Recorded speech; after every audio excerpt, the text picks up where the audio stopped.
আমরা সবসময় ভাবি যে হঠাৎ কোনো বড় অসুখ বোধহয় একটা পরিবারকে পুরো পথে বসিয়ে দেয়, কিন্তু আসলে পরিসংখ্যান বলছে আমাদের পকেট সবচেয়ে বেশি ফাঁকা হয় প্রতিদিনের সাধারণ ওষুধের বিলে। একদম ঠিক। আর ওই বড় অসুখ তো আছেই। হ্যাঁ, ওই যে বলে না, ছাদ না থাকা ঘরে মাঝরাতে ঝমঝমিয়ে বৃষ্টির জল ঢোকা যে কোনো সময় ঘাড়ের ওপর এসে পড়তে পারে। তো আজকের এই বিশ্লেষণে আমরা সরকারি রিপোর্ট, স্বাস্থ্য দপ্তরের নির্দেশিকা আর কিছু সাম্প্রতিক প্রতিবেদন ঘেঁটে দেখার চেষ্টা করব। ঠিক। আমাদের এই আলোচনার মূল উদ্দেশ্য হল পশ্চিমবঙ্গের স্বাস্থ্য পরিকাঠামোয় যে একটা ব্যাপক পরিবর্তনের রূপরেখা মুখ্যমন্ত্রী শুভেন্দু অধিকারী ঘোষণা করেছেন, সেটার প্রশাসনিক মেকানিজমটা আসলে কি, আর সাধারণ মানুষের জীবনে এর কতটা প্রভাব পড়বে। দেখুন, এই ঘোষণাগুলোকে শুধু কয়েকটা সংখ্যা ধরুন বাজেট হিসেবে দেখলে চলবে না। এই সোর্সগুলো ঘাঁটলে দেখবেন এর মধ্যে মূলত দুটো আলাদা স্তর আছে। আচ্ছা, দুটো স্তর। হ্যাঁ, একটা হলো ওই বড় চিকিৎসার অপ্রত্যাশিত খরচ সামলানো, আর অন্য দিকটা হলো প্রতিদিনের চিকিৎসা বা প্রতিরোধমূলক ব্যবস্থা। বুঝতে পেরেছি। তো এই বড় চিকিৎসার দিকটা নিয়েই আগে কথা বলা যাক। আমরা জানি যে আগামী জুলাই মাস থেকে রাজ্যে আয়ুষ্মান ভারত কার্ড দেওয়া শুরু হচ্ছে। হ্যাঁ, একদম। এদিকে রাজ্যে ইতিমধ্যে স্বাস্থ্যসাথী প্রকল্প চালু আছে, যার আওতায় প্রায় 6 কোটিরও বেশি মানুষ আছেন। তো এই স্টেটের নিজস্ব ব্যবস্থার সাথে আয়ুষ্মান ভারতের মতো সেন্ট্রাল স্কিমের মেলবন্ধনটা বাস্তবে কিভাবে হবে? এটা কি ধরুন পুরনো স্মার্টফোনের অপারেটিং সিস্টেম আপডেটের মতো কিছু? বাহ, খুব সুন্দর একটা তুলনা দিয়েছেন। ব্যাপারটা ওই রকমই। প্রশাসনিক দিক থেকে দেখলে বুঝতে পারবেন এই দুটো স্কিমের পরিকাঠামোগত একটু পার্থক্য আছে। হ্যাঁ, সেটা তো বটেই। স্বাস্থ্যসাথী মূলত রাজ্যের ভেতরের নির্দিষ্ট হাসপাতালগুলোর নেটওয়ার্কে কাজ করে। অন্যদিকে আয়ুষ্মান ভারত হলো একটা কেন্দ্রীয় স্তরের বৃহত্তর নেটওয়ার্ক, যা সারা দেশের বহু হাসপাতালকে যুক্ত করে। ও আচ্ছা, দুটো আলাদা স্কেলের ব্যাপার আর কি। অন্য ব্যাংকের এটিএম থেকেও অনায়াসে পরিষেবা পান। বুঝতে পেরেছি। রাজ্যের ডেটাবেজ আসলে কেন্দ্রের সিস্টেমের সাথে সিঙ্ক করা হচ্ছে। একদম তাই।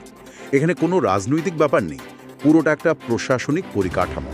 পুরনো ইউজার বেস ঠিক রেখেই সাধারণ মানুষ এখন বৃহত্তর নেটওয়ার্কে চিকিৎসার সুযোগ পাবেন। এটা তো ওই বড় চিকিৎসার বিমের ক্ষেত্রে আমাদের ওই ছাদ মজবুত করার মতো ব্যাপার হলো। কিন্তু আমরা একদম শুরুতে যে দৈনন্দিন খরচের কথা বলছিলাম, ছাদ সারানোর পাশাপাশি তো ভিতটাও ঠিক করতে হবে। এই প্রতিদিনের স্বাস্থ্য খাতের খরচ, বা যেটাকে আমরা আউট অফ পকেট এক্সপেন্স বলি, সেটা কমানোর উপায় কি? ওই ভিত মজবুত করার জন্যই মূলত প্রতিরোধ আর প্রতিকার, এই দুয়ের ওপর জোর দেওয়া হয়েছে এই নতুন পরিকল্পনায়। যেমন ধরুন, আগামী 30শে মে থেকে বিধাননগর মহকুমা হাসপাতালে একটা সার্ভাইকাল ক্যান্সার প্রতিরোধমূলক টিকাকরণ কর্মসূচি শুরু হচ্ছে। তাই নাকি? হ্যাঁ, সরকারি নির্দেশিকা অনুযায়ী এর লক্ষ্য হলো রাজ্যের প্রায় 7 লক্ষের বেশি নাবালিকাকে সুরক্ষিত করা। এটা হলো দীর্ঘমেয়াদী প্রতিরোধ।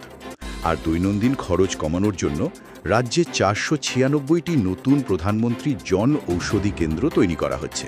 দাঁড়ান, সরকারি তথ্য বলছে এই কেন্দ্রগুলোতে নাকি সাধারণ আর দুরারোগ্য রোগের ওষুধে প্রায় 80% পর্যন্ত ছাড় মিলবে। 80%? হ্যাঁ, ঠিকই শুনেছেন, 80%। কিন্তু 80% ছাড় শুনতে তো দারুণ লাগছে, কিন্তু বাস্তবে এটা কি করে সম্ভব? এত কম দামে ওষুধ দিলে কোয়ালিটি ঠিক রাখা যায় আদৌ? যায়। আসলে এর পেছনের মেকানিজমটা হলো জেনেরিক বা নন ব্র্যান্ডেড ওষুধ। যখন বড় ফার্মাসিউটিক্যাল কোম্পানিগুলো ওষুধ বাজারে আনে, তখন তাদের মার্কেটিং বা প্যাকেজিংয়ের বিশাল খরচ ওই ওষুধের দামের ওপর চাপে। সেটা তো ঠিক। জন ঔষধি কেন্দ্রগুলো সরাসরি উৎপাদকের কাছ থেকে সেই একই মলিকিউলের জেনেরিক ওষুধ কেনে। মাঝে কোনো ব্র্যান্ডিংয়ের খরচ নেই। তাই যে ওষুধের দাম 2000 টাকা, সেটা হয়তো মাত্র 200 টাকায় বিক্রি করা সম্ভব হয়। ও আচ্ছা, তার ওষুধের গুণগত মান একই থাকছে, শুধু প্যাকেটের ওপর বড় কোম্পানির নামটা থাকছে না। একদম ঠিক ধরেছেন। মেকানিজমটা তো বোঝা গেল, কিন্তু এখানে লজিস্টিক্সের একটা বড় চ্যালেঞ্জ আছে। ধরুন 496টা দোকান তো তৈরি হলো, কিন্তু বাস্তবে এত বিপুল সংখ্যক সস্তা ওষুধের সাপ্লাই চেইন বজায় রাখা কি শুধু টাকা ঢাললেই হবে? না, শুধু টাকাই তো হবে না।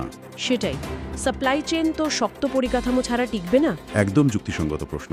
এই সাপ্লাই চেইনকে ধরে রাখার জন্যই আর্থিক বরাদ্দের কাঠামোটা একটু অন্যভাবে সাজানো হয়েছে এবার। আচ্ছা, সেটা কি রকম? ন্যাশনাল হেলথ মিশনের আওতায় কেন্দ্র থেকে রাজ্যকে 2103 কোটি টাকার আর্থিক সাহায্য দেওয়া হয়েছে। এর মধ্যে 500 কোটি টাকা ইতিমধ্যে রাজ্যের হাতে এসেছে। বাহ, এটা তো বেশ বড় অঙ্ক। হ্যাঁ, আর এছাড়া আয়ুষ্মান ভারত প্রকল্পের জন্য আলাদাভাবে বরাদ্দ হয়েছে আরও 976 কোটি টাকা। এই ফান্ডের একটা বড় অংশ কিন্তু শুধু ওষুধ কেনার জন্য নয়, তাহলে ডিস্ট্রিবিউশন নেটওয়ার্ক, ওয়্যারহাউস তৈরি আর ইনভেন্টরি ম্যানেজমেন্টের পেছনে ব্যবহার করার কথা বলা হয়েছে, যাতে তৃণমূল স্তরে যোগান ভেঙে না পড়ে। আচ্ছা, বুঝতে পারলাম। তাহলে আজকের এই বিশ্লেষণ থেকে একটা জিনিস অন্তত পরিষ্কার, এটা বিক্ষিপ্ত কোনো ঘোষণা নয়, বরং বড় অসুখের বীমা, দীর্ঘমেয়াদী রোগ প্রতিরোধ আর দৈনন্দিন ওষুধের খরচ কমানো, এই তিনটে বিষয়কে একসাথে জুড়ে একটা সামগ্রিক স্বাস্থ্য কাঠামো তৈরির চেষ্টা। ঠিক বলেছেন।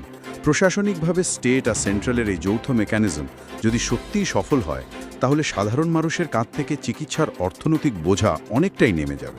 তবে শেষে একটা ভাবনার জায়গা থেকেই যাচ্ছে আমাদের জন্য, কেন্দ্র ও রাজ্যের এই যৌথ স্বাস্থ্য মডেল কি আগামী দিনে দেশের অন্যান্য প্রান্তের জন্য একটা আদর্শ ব্লুপ্রিন্ট হয়ে উঠবে, সেটাই দেখার বিষয়। নাকি এই দুই বিশাল প্রশাসনিক ব্যবস্থার ডেটাবেস আর লজিস্টিক্সের মেলবন্ধন ঘটাতে গিয়ে বাস্তবে তৃণমূল স্তরে নতুন কোনো আমলাতান্ত্রিক জটিলতা সৃষ্টি হবে? কাগজ কলমের এই নিখুঁত পরিকল্পনা বাস্তবায়নের পথে কতটা মসৃণভাবে এগোয়, সেটাই এখন সবচেয়ে বড় দেখার বিষয়।